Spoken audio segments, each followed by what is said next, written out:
Hello, my name is Ken Ekman, and I'm co-founder of MovieBoozer.com alongside my fellow co-founders Zach Jeremiah and Salvador Garcia. And today we're here to answer some questions regarding social media and our presence on the website. I'm joined today by a social media guru for our site, Bill Leon. Say hi, Bill. Hello. I don't know about guru. I'm not so. I do what I can with the social media. You do a lot more than you may, don't understate it. The point is we're here to answer some questions that you prepared for us. And I'll go ahead and just read the questions off and we'll go from there. So your first question is, please state your name and job roles. Well, we kind of did that. My main job role, though, in Movie Boozer is, other than managing our weekly Pubcast that we do, we also have, which is done via YouTube, and then we do Google Hangout video sessions, not unlike where we're recording this too. It's part podcast, part video cast, because the raw feed is on YouTube, and then you can actually listen to our edited podcast, which Bill Leon actually edits for us. And then, in addition to that, I also write plenty of reviews for the site. I have an ongoing series of articles I'm doing this year on trying to watch at least 365 movies in 2016 that are new to me. So, you and Zach swap off on the box office articles, which we used to have Matt Conway, and I don't know what the deal. I think he moved on to Yeah, it does happen, but he was our prodigal son, Matt Conway. Look him up. He's a great writer. So, yeah. Needless to say, though, I do help with the box office articles, and then I write various reviews of movies here and there as well as doing I would say light editing, and I will take over for Zach when he's too busy to do his full-time job as lead supervising editor. Editor-in-chief. Editor-in-chief, exactly. Yeah. Now, Bill Leon, describe what you do for our site besides what we've already covered.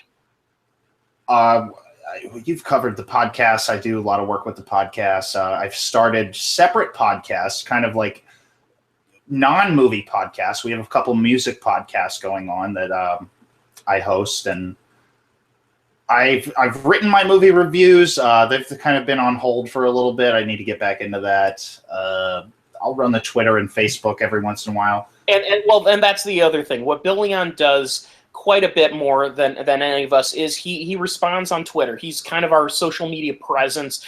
He's kind of the human voice per se. When I'm not getting yelled at for using the Twitter.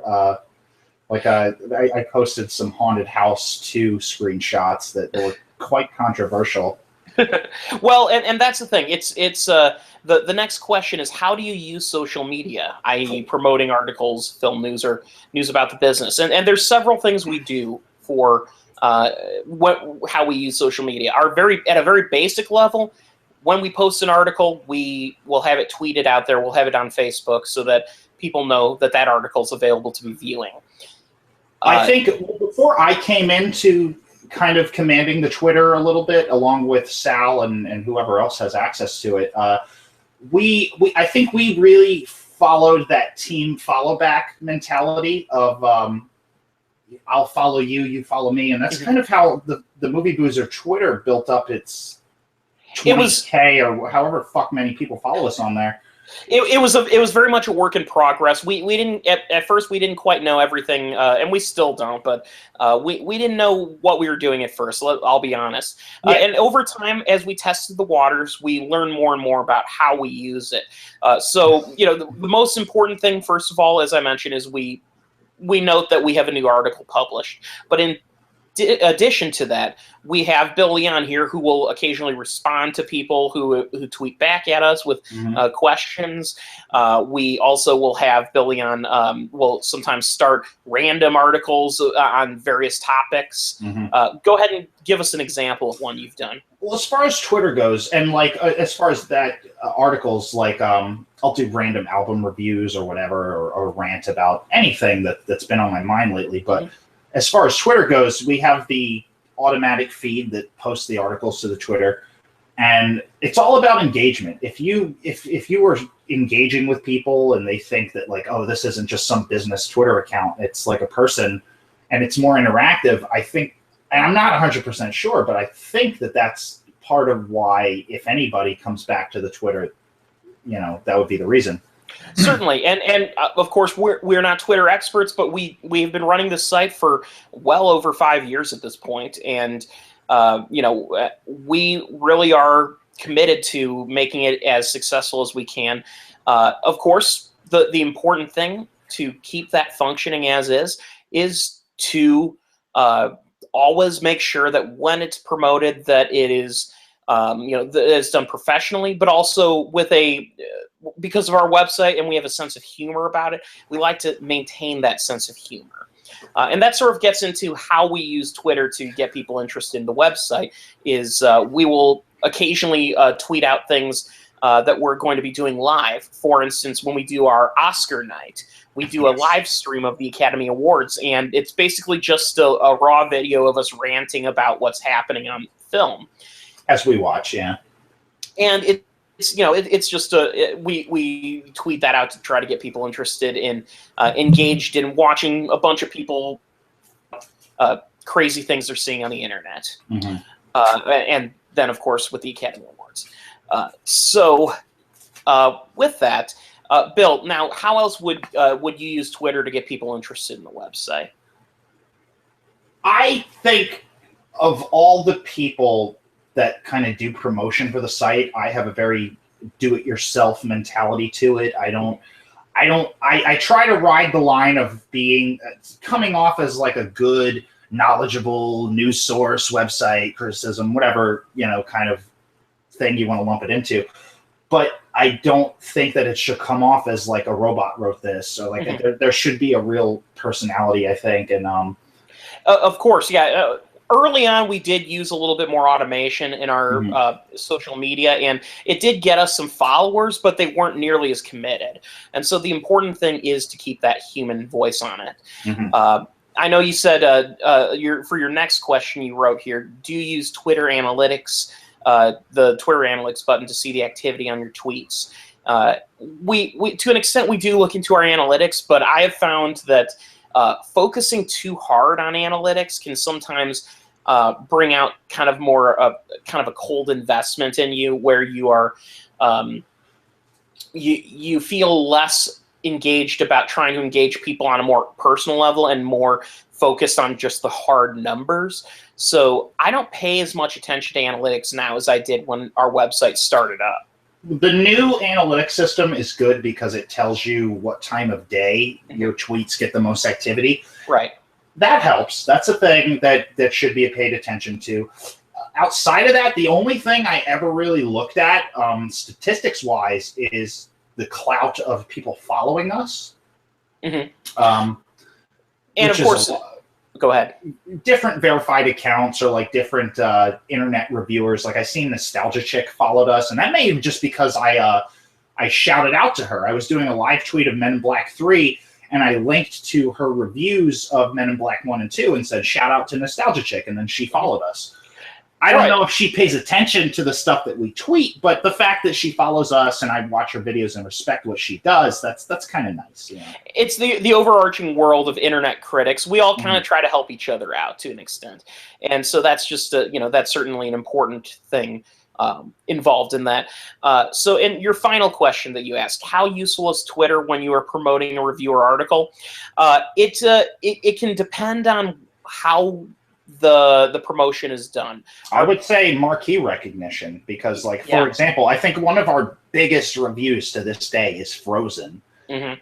Or The Force Awakens, one of the two. But again, they're two of the largest, highest grossing films of the past 5 years. Inevitably, your biggest articles are almost always going to be something that catches fire in the popular conscience. And so in our case, because our website is based around movies, oftentimes it's whatever movie is most popular at a given time. But sometimes you'll have some weird surprises. I think one of our biggest articles for the longest time was our Yogi Bear review.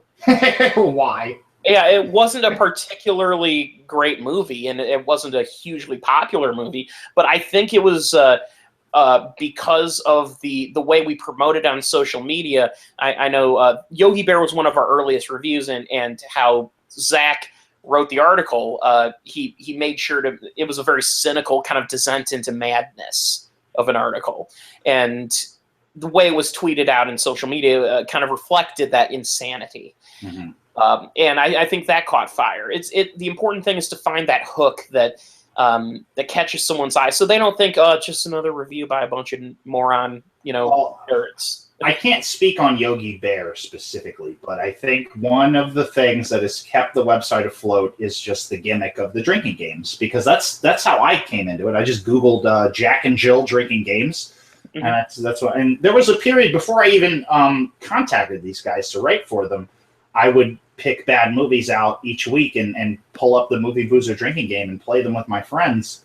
That's the other thing that keeps our website going for certain, is that our website works on a couple different levels. The introduction, sort of the gateway drug, so to speak, is the drinking game, because people will see, we've got a drinking game for just about every movie known to man. Mm-hmm. That we haven't reviewed every movie, but as many as we have, thousands of those reviews now. Mm-hmm. And so if you've got a review, you've got a drinking game, and so people will want that. Let's find a drinking game for Citizen Kane, man. Yeah.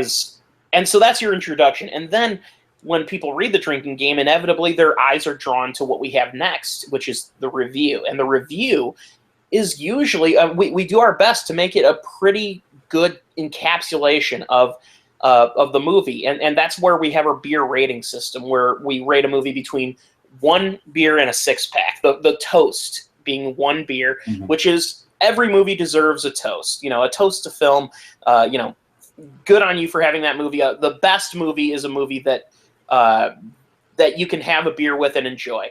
But then each individual beer you add to that is, you have to come up with something negative to say about the movie from there. So that's where we get into that aspect of roping people in. You start with the positive, and then you add on to it every time, if you can think of additional things to say about it. And so it's something that catches people's eyes as in a way that causes our reviews to be they're consistent in that no matter who writes the review, they stick to that basic template, mm-hmm. and that template leads to a very entertaining review. I would agree with that, yeah. So anyway, that's kind of the gist of how we at Movie Boozer, being, we're certainly not a top level professional within the business, but we run our website using social media, and this is how we do it. I hope you enjoyed what we had to say about this, and feel free to use this video for your documentary and whatever purposes you see fit. Thank you very much. Thank you.